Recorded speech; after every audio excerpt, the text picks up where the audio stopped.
11 de la mañana con 19 minutos. Los conflictos sociales parecen ser el talón de Aquiles de todos los gobiernos, sobre todo en nuestro país. ¿Cómo van esas cifras? Las vamos a ver ahora, sobre todo porque estamos entrando pues a un periodo electoral y tal vez esos conflictos podrían estar movidos precisamente por algún tipo de interés. ¿Puede verse eso? ¿Puede cuantificarse? Eso lo vamos a conversar con Rolando Luque, adjunto para la prevención de conflictos sociales y la gobernabilidad de la Defensoría del Pueblo. ¿Qué tal? ¿Cómo está? Bienvenido. ¿Qué tal, Carla? Encantado. Cuéntenos, ¿hay buenas noticias respecto a los conflictos sociales? ¿Han disminuido? Bueno, sí, podemos considerar una buena noticia, en realidad, esta disminución de 6 casos en el último mes, que se debe principalmente a que hay casos anteriores en los que ya las partes han perdido el interés en activarlos y los hemos ido retirando del reporte, ¿no? Y además también se han presentado en los últimos meses menos casos nuevos, ¿no? Es decir, si comparamos el último semestre con este primer semestre con el semestre del año 2013, vamos a ver que en el 2013 hubo 47 conflictos en esos primeros 6 meses y ahora se han presentado 27 casos, o sea que ha habido una disminución significativa. También tiene que ver esto con el incremento de las capacidades, porque hay que reconocer que en el caso de las empresas mineras, por ejemplo, han desarrollado mecanismos de atención de demandas sociales, están mucho más atentas a las necesidades de la población. Sí hay respuestas, digamos, positivas dentro de este conflicto para aminorar que estos existan. Sí, y un deseo de anticiparse, un deseo de prevenir, ¿no es cierto? Todavía no con suficiente efectividad, pero es, creo, un esfuerzo importante, lo mismo en el caso del Estado. Y hay un punto adicional, también hay que tener en cuenta que se ha señalado que hay una disminución en la inversión en exploración minera. Eso también tiene efectos porque se presentan menos oportunidades de confrontación, de controversia, de contradicción de intereses entre comunidades y compañías mineras. Es decir, cuando se menciona que ha bajado el tema de la exploración y el gobierno dice no es tan así, esto también se puede cuantificar debido a los conflictos sociales. Sí, o sea, tiene un efecto, evidentemente, ¿no? Es obvio que si las empresas, como ha quedado demostrado, hay una disminución en exploración, no en la inversión total en minería, en exploración hay una disminución de alrededor del 20%, eso tiene un efecto porque habrá menos circunstancias en las que compañías mineras y comunidades puedan tener confrontaciones. Ahora, usted ha mencionado un tema interesante que han sacado del registro o de la lista, conflictos que han perdido interés. Es decir, ¿han perdido interés o han sido solucionados? No han sido solucionados, o sea, son conflictos que los vamos a seguir observando, no los descartamos completamente, ¿no? Porque no hay un acta que resuelva, no hay una decisión judicial, no hay una decisión administrativa. Son una serie de casos que tienen que ver en realidad con toda la tipología de conflictos que tiene la Defensoría, socioambientales, casos que tienen que ver con municipios, con gobiernos regionales, principalmente, ¿no? Entonces, en esos casos lo que empezó como una protesta fuerte, incluso con medidas de fuerza, poco a poco se fue diluyendo.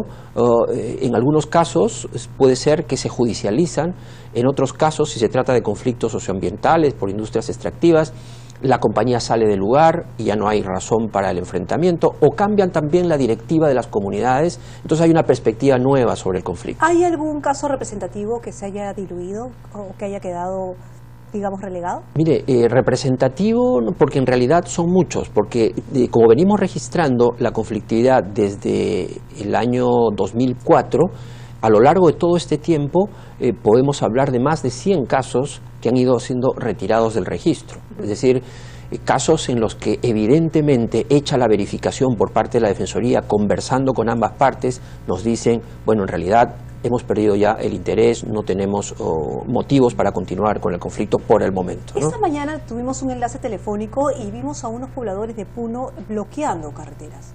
Y estamos hablando del día 10 de bloqueo de carreteras.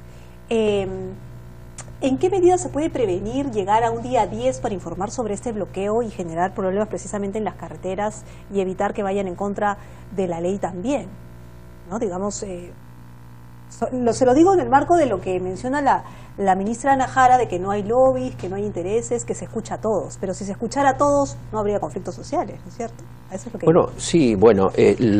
la obligación del Estado es escuchar a la comunidad, a la gente que protesta, porque siempre hay una razón para protestar. En el Perú podemos decirlo ya con mucha seguridad, que los conflictos en los que la ideología es principalmente la motivación de la protesta pública son los menores. Es decir, lo que hay es un deseo de reivindicación de cuestiones muy prácticas. Es decir, la población ahora se levanta y protesta planteando demandas muy concretas, que cuando se abre el proceso de diálogo y se discuten, y esas demandas pueden ser atendidas en la medida de lo posible, voltean la página. Son una minoría los que tratan de estirar el conflicto por razones políticas o por razones circunstanciales, como por ejemplo procesos electorales en el pasado, ¿no? En estos momentos la Defensoría tiene registrados qué conflictos sociales pueden ser latentes, pero conflictos tal vez no reales, sino a nivel político precisamente por la campaña. Mire, en esta campaña hay una cuestión también muy particular, porque han sido muchos los llamados de la Defensoría, del sistema electoral, de la sociedad civil, de la Iglesia, etcétera, de que los conflictos no sean instrumentalizados con fines electorales, que nadie asucie a la población solo para afectar las posibilidades de algún alcalde o presidente de gobierno regional que va a la reelección, ni tampoco para ganar notoriedad, ¿no es cierto? Y eso creo que viene surtiendo efecto. Son muy pocos los casos que tienen que ver con esto. Nosotros esperamos que se mantenga así. Todavía el plazo de campaña tiene un tiempo.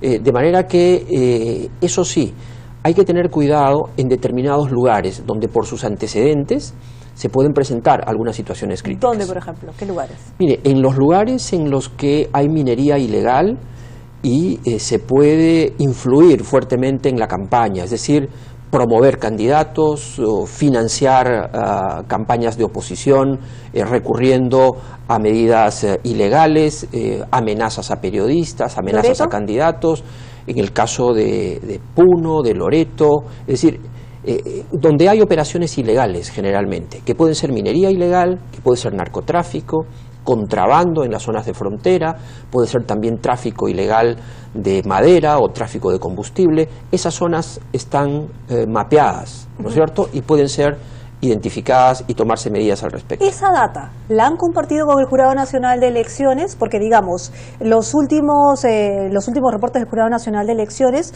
hablan sobre personas condenadas, candidatos que tienen condenas, ¿no es cierto? También se está verificando si hay personas involucradas con, digamos, el narcotráfico, que ya las hay también. Entonces, ¿en qué medida la Defensoría del Pueblo ha trabajado también ese tema? Son dos líneas de interés muy claras frente al proceso electoral. Una que tiene que ver con la organización misma del proceso y con el papel que juega el Jurado Nacional de Elecciones, donde hay que prevenirlos de la existencia de estos posibles focos de influencia ilegal en la campaña, ¿no es cierto? Para eso la Defensoría del Pueblo ha trabajado unos mapas que vamos a ponerlos a disposición también del sistema electoral. Y la otra mirada es hacia el propio ciudadano. El ciudadano tiene que estar adecuadamente informado, porque no puede ser que se presenten una serie de candidatos que tienen observaciones de orden legal que prácticamente los hacen candidatos poco aceptables en una campaña y en una democracia, y los partidos políticos tienen ahí una responsabilidad de hacer depuraciones a tiempo, ¿no? ¿Cómo hacer esas depuraciones? Algunos congresistas, algunos políticos, tienen el argumento de que no tienen todas las herramientas según la ley para poder verificar efectivamente antecedentes penales o digamos, de que no mientan en la hoja de vida respecto a procesos que ya tienen demasiado tiempo. Por ejemplo, ¿en qué medida se les puede ayudar a los partidos políticos, si lo que dicen es cierto, ¿no es cierto?, para que fiscalicen? Hay denuncias, por ejemplo, ante los representantes de la Defensoría del Pueblo en cada localidad, digamos, que vienen y dicen, pero ese señor tiene proceso. Sí, se van presentando algunos casos, pero también los ciudadanos saben que pueden recurrir directamente al Jurado Nacional de Elecciones. Ahora, no hay excusa ahora para investigar bien a los candidatos. Los sistemas informáticos reúnen información muy valiosa, tenemos derecho de acceder a la información, la autoridad electoral no tiene en eso limitaciones para solicitarlo. En el caso de antecedentes penales eso se puede entregar en muy poco tiempo, igualmente en el caso de si es un buen contribuyente, si no tiene deudas que originen alguna duda sobre su comportamiento en el pasado. No hay ninguna justificación para los partidos políticos para desistir de que son el primer filtro. Así es. y no solamente los partidos políticos. Hemos visto también que ciudadanos organizados han tomado la iniciativa y están haciendo estas investigaciones que las colocan además en las redes sociales y uno puede tener directamente acceso a esa información, que es sumamente valiosa. Es decir, creo que hay una gran novedad y positiva en el Perú, que es la movilización general de la población, de las organizaciones, de las entidades públicas, para evitar que personas que tienen este tipo de antecedentes, que son poco recomendables, puedan llegar a posiciones de poder. La calidad de la democracia en buena parte depende de la calidad de las personas que se encarguen del poder en el futuro. Ahora, pero el tema de que el dinero se filtre, como usted menciona, en distintos lugares, esa es la gran preocupación, ¿no? Ahí tiene que intervenir inteligencia, ¿no es cierto?, de la Policía Nacional principalmente, tiene que intervenir el Ministerio Público.